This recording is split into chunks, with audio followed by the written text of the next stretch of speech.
We got the Manic Mechanic putting in a little overtime tonight, making the magic happen. On this cylinder here, putting a fresh bore job with a brand new piston. This one on a CR500. This is a crisp, fresh service Honda 500. We'll be doing some dyno runs once we get the top end through three heat cycles and broken in. So what we're doing here is boring a cylinder here. What you got to do is measure the piston, get a nice measurement on that, write it down so you don't forget it. Piston's 3-inch 561. So this is a 3-inch 555 cut. I'm going to do my final cut at 3-inch 560, and then you hone out your 3,000 clearance for the final using a bore gauge. Do the honing in a few minutes, but you use this while you're honing to make sure you stay straight and square. My jobs are perfect. I've done 1,000 board jobs. On this machine too, right?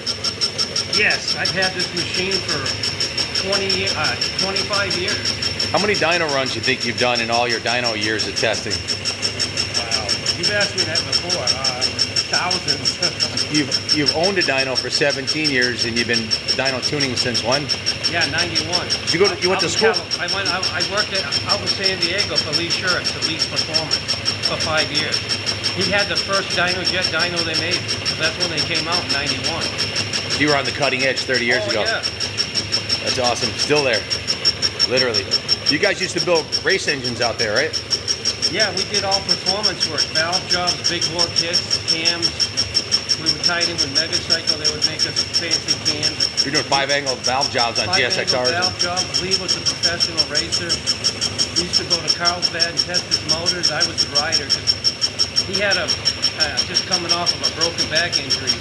So when I met up with him, he was having me pilot his race bikes down the drag strip. So I had a lot of fun when I got out there. That's awesome. What was your fastest time down the drag strip? We were doing 9 flat at 170. That's moving. Hang on to your hat at 170, yeah, huh? We weren't building drag bikes though. That was his road race motor. Yep. So that's going in that new, fresh CR500 AF with the applied triple clamps, impact hubs, brand new rims, suspensions. Just been done by factory connection, just absolutely beautiful. This is a service Honda. You know it's a service Honda because in the front of the cylinder, where you can't really see it when it's assembled, it says AF, and only AJ Wagner has the service Honda now built 500 AF. That's copyrighted AF. It's a beautiful machine, man.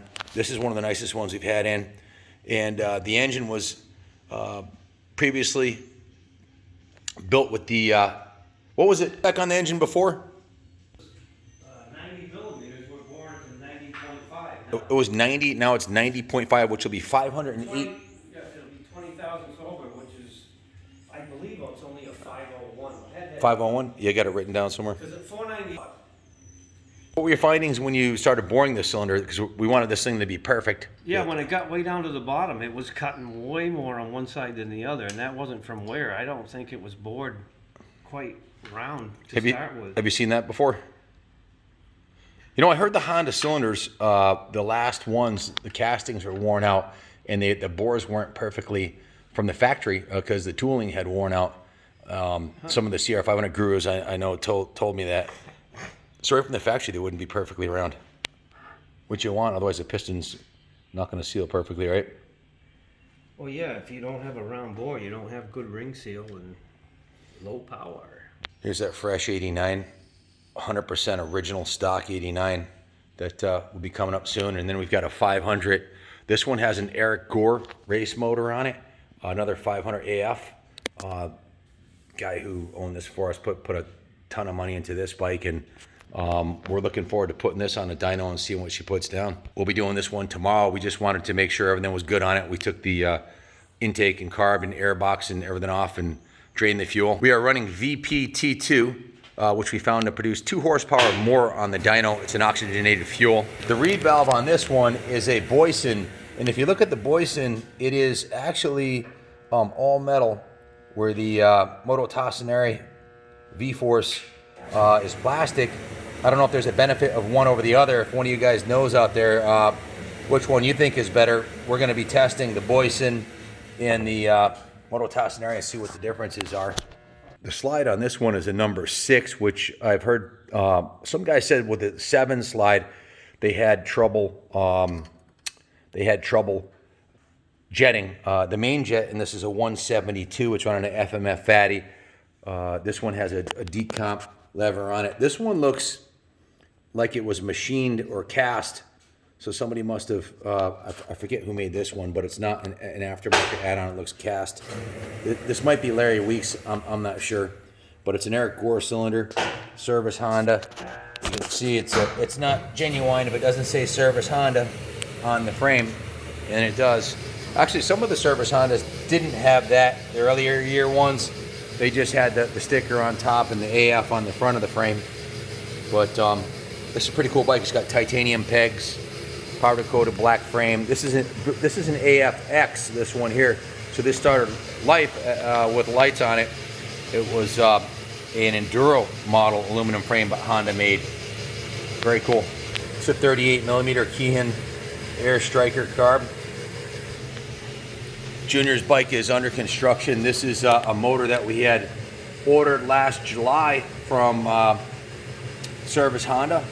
Our good friend AJ Wagner designed these billet cases, which are a big improvement over the stock ones as far as structural rigidity and reinforcing some of the weak areas. Less likely to be broken by a kicker or a gear or any other issues. It's just a more sturdy, and it's just a beautiful piece. This has this billet crank in there too. This one has a Millar Race Engineering intake, porting package, and decomp head. We'll be running an FMF fatty on this, and then Higgy cone pipe. There's a 92 that we're going to be doing a frame off on. This is my 97, 2-time 500 shootout winner, and won the Northeast Vet Championship on this. We just did the top end on it. It's still not running right. It's still about a horse less than it was before we did it. We're still trying to figure it out. So not a final verdict on that, what the issue is.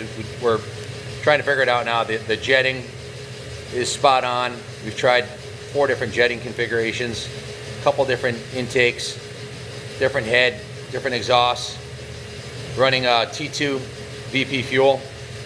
We tried 3 different types of fuel actually, but we like T2 the best, and it produces extra 2 horsepower on the dyno. It's oxygenated. Actually, Jeff, explain what happens with oxygenated fuel. Well, it has a more of a volatile, flame. It's more volatile, so it burns faster. So you have to add more fuel with it. That's like nitrous oxide. That's all that's doing is pumping oxygen into the cylinder. So it runs leaner, so you got to put a larger main. It runs leaner, so you have to add more fuel. So the more fuel in there you can burn in the combustion chamber. That's why we're getting 2 horsepower more in the dyno with more VP. power you're going to make. Sure. You know, the side of the can of VP, was there a can of VP around here? I got to show them one. This is what we're using in our bikes. We've tried a bunch of different things, and the main reason we're using this is the pump quality of gas in Connecticut is marginal at best. We have ethanol in the fuel. They say 10%, but if you get to a bottom of a tank, it could be 20% at the bottom. And in the wintertime, condensation, it's just not worth the risk. We've had tons of issues with pump gas. So this statement, race fuel is a performance part, that's not pie in the sky bullshit. That's the real deal, guys. We dyno proved it with 3 different types of VP. The small engine fuel, which is 94 octane regular, the VP 110, and then this T2. This oxygenated fuel puts out 2 horsepower more than the other 2 types of VP. You know, we never tested it back to back with pump gas, but I don't care because we're not running pump gas. I'm not going to hump the triple or go charging through the whoops on a bike running pump gas and be confident that I'm not going to have carburetor issues due to ethanol or whatever. So you can't go wrong with VP racing fuel. We use twin air filters on our 500s. And have for decades. This is what we use. It's the twin air, the choice of champions. Most of the AMA champs, I think, run this filter. We've used them forever. It's a part number 22627. It'll work on most of the CRs. 125 to 500 from 89 to 99. 89 to 99. So for all the steel frames, this is perfect. And look, you can see it has like a thinner phone on the outside and a coarser on the inside. That's why they call it twin air. It's a 2-stage filter. We do put a light ring of grease around the rim right here, and then we put the air filter oil on there, and then you're good to go. I also highly recommend PC filter skins. If you haven't tried these, man, you're missing out. Like on a sandy or dusty track like Southwood where we race, you can destroy your filter in practice, and if you're doing 6 motos, you got to change your filter like twice, and it's dusty there, and not a good spot to change a filter because dirt can fly into your intake. It's like trying to change your air filter in a desert sandstorm. Just, unless you got an enclosed trailer you're inside of, you're doing it out in the elements. So with a filter skin, you can run practice in your first couple motos with this, pop it off, and your filter looks new. I don't oil my filter skins. I just put them on dry, and the dirt bounces off of it. These are from PC Racing.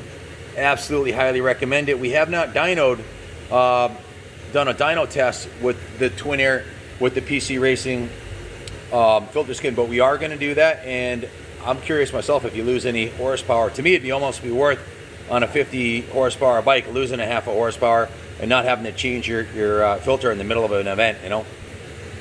VP T2 filter skins, unless it's a national and you need or a big race, run those in the twin air. Another 500 build here. This one's getting Ohlins in the front and the rear. Ohlins front and rear on a steel frame. Might do a big bore 514 in this. I don't know. Stay tuned. Once this AF is all dialed in with a fresh piston, I'm going to do our heat cycles. So I've heard different engine builders say run a heat cycle, don't run a heat cycle. I believe, it's no big deal to do it. It doesn't take anything away from it. And I kind of enjoy the process of taking a bike out with a fresh motor and just putting around for 10 minutes. And, going up to half throttle, whatever, shift through the gears, cruise around, and then shut it off after 10 minutes. Do that 3 times, which is fun. And then you're taking part of the equation out. Everything's broken in and seated. Rings are seated, and hopefully everything's nice and lubricated and is ready to take to the race line, start line, or to the dyno. But highly recommend a heat cycle. Warm-up process. 30 minutes, no big deal. Just do it, be safe. This is the one of the rollers that we just finished restoring. Actually, it already was restored, but we have to put the motor in it. So that's the last piece of the puzzle.